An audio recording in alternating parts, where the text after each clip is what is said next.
Hey YouTube, JW. I'll do another edition of new arrivals for you guys and gals here today. I got quite a bit of new stuff that has been coming in. I picked up a lot of subs lately, so if you're new to my channel, every so often I do a video of new arrivals. I buy and sell knives, mostly vintage, and I would post pics on G Plus and Instagram of my new arrivals, and somebody suggested I should do videos on the new arrivals, so I did one, and it's been a while, so I decided to do another one. Just some of the stuff that has been floating in the mail. Two of the things you may have seen in my last video from Jim. I won his giveaway, Nicest Knives. He had 100K views vid. I won that. He sent me a couple knives. Really like this guy. This is a Spanish knife, Portugal.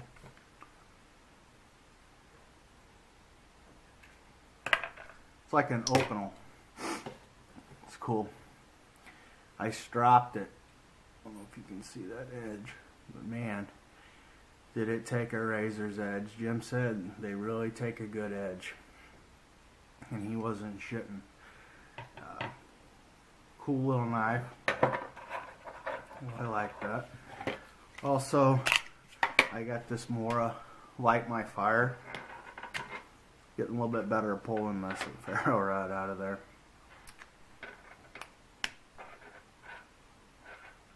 I stropped that too.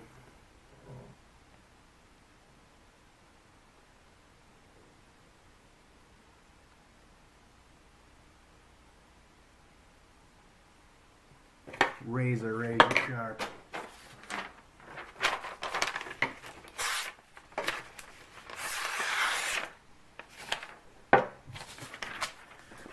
I really like this knife. Thanks again, Jim. Here's something cool that you don't see every day. You may have not ever seen it all. I've passed up quite a few of these, but this one is like mint condition. It's a vintage Japanese blade trader. I've seen lots of these for sale, but they're either missing something or the case is in rough shape. As far as the date of this, I don't know. Get that to show up. Stainless steel Japan. Got a saw. I cut myself on this. Aggressive saw blade. Let's see, we've got the main blade here, and how you do this is screwdriver, you push that out, and then you slide this down in. Probably goes the other way. Push that down in. There we go. Lock that into place, and then there you go. No blade play whatsoever on this. Fits in there tight. We've got blade. It's like a flathead screwdriver. File.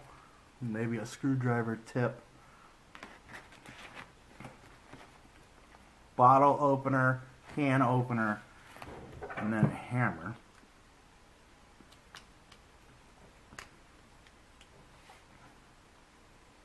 It's like a torture's kit. Pretty cool.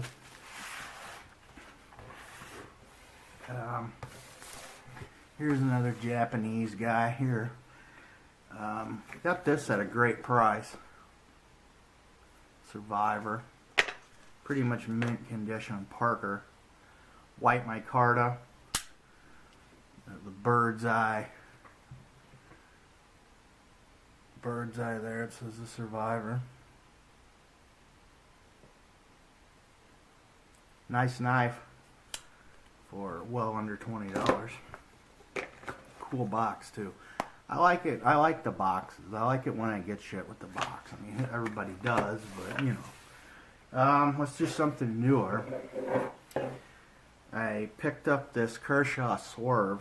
I got the Skyline, you know, and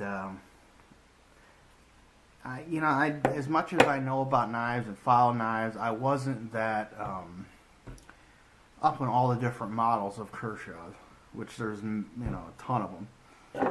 And I saw this, and I like that it had that wide blade, kind of like a zero tolerance type looking blade, that wide grind. And I picked it up, and for cheap, and I really like it. Smooth knife. The blade centering is way off on it though. When I try to adjust this pivot, I can tighten it all the way where I can't even move the blade, and it will not come out. Like I said, this was used though, but it is smooth, and there's no blade play at all. Pretty good little knife. I like it. It hasn't made it into the ETC rotation yet, but for the price, I couldn't back it up. I couldn't pass it up.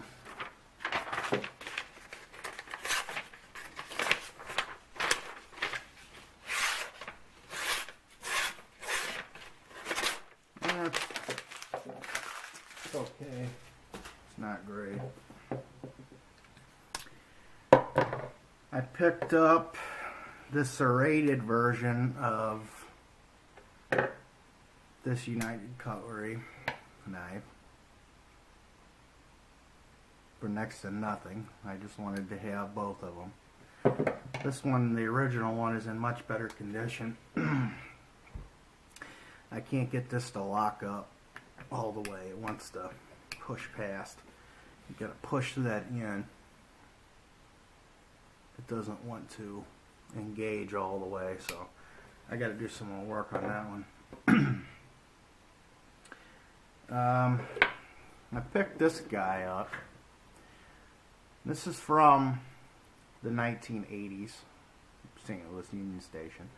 I live in the St. Louis metro area, and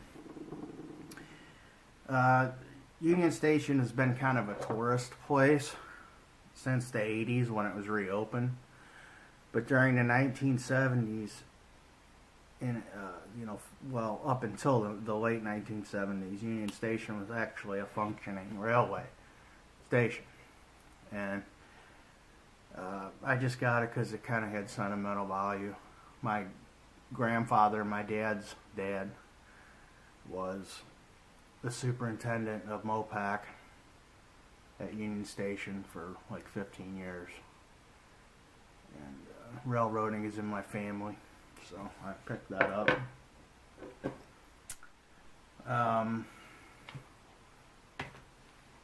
I really like this one. I saved this one for last. It's a boot dagger with a kind of cool old school looking camo pattern, kind of like a desert camo, and it says 440 stainless steel Taiwan on it, so that's gonna put this somewhere. I mean, it's like brand new, just a little wearing from the strap. It had some sort of oil on it. There's still some on there. Almost looks like Cosmoline or something. It looks like a United Cutlery, but they always stamp their stuff, and this is not stamped, but it had to be made in Taiwan with the same design. It's gonna date it probably to the early 80s or early 90s, I would say. Looks like a United Cutlery, but there's no maker's mark on it. But it's a solid piece. I've never seen another one like it. So it was cheap. Buy it now. So I grabbed it. That's where you get all your deals, is on buy it now. Because if there's something cool and nice, 9 times out of 10 it's going to get bid. You're going to pay maximum retail for it.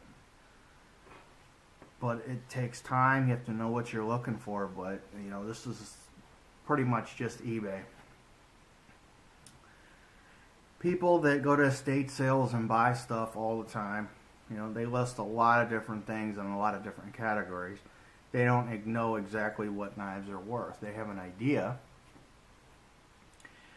They listed it, buy it now. Somebody like me comes along, and where I can do good is if you find, a very popular collector's knife that is just dirty. They don't want to do nothing to it. They just want to flip it because they got it for next to nothing. So I can clean it up a little bit, make a pretty good profit on it. So that's buy it now listings. Being in the right place at the right time, which is pretty much anything in life, but it applies to this too. Get those buy it now listings, you can get some really good stuff at a good price, but it doesn't happen all the time. And you have to stick with it. I mean, you might get lucky, but I get a lot of comments and stuff from people on a lot of my vintage knives now that I'm on Instagram especially. There's a lot of younger people on there, and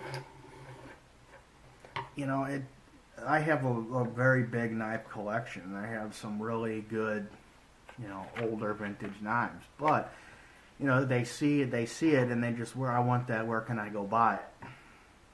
Because people are just used to just buying stuff, but I don't really know what to tell them, because it's not just that easy to find. I mean, some of the knives literally have taken me years to get. So I won't say that it's kind of annoying. It's just when you put that much time and effort into building a collection, it's just kind of aggravating to have somebody just, I don't really know how to say it, but you probably get what I'm saying. It takes a lot of time and effort and money to get these types of things, and effort. It's not easy. So when people just fly in and just want to just buy, or I just want to get that, it's just you don't know how to explain to them all of that, and the fact that most of them are automatic knives. But I think it's just a lot of kids, and kids are kids, they don't know, but I'm rambling on here, so I'm going to end this one because it's just going way overboard. But I appreciate you guys watching, and follow me on G+. Check me out on Instagram now. I post about 4 pictures a day. So if you're interested in these kind of knives, it's JW's Bullets and Blades on Instagram or G+. And I appreciate you guys, all your support. Follow me in your friendship, and I'll catch you in the next one.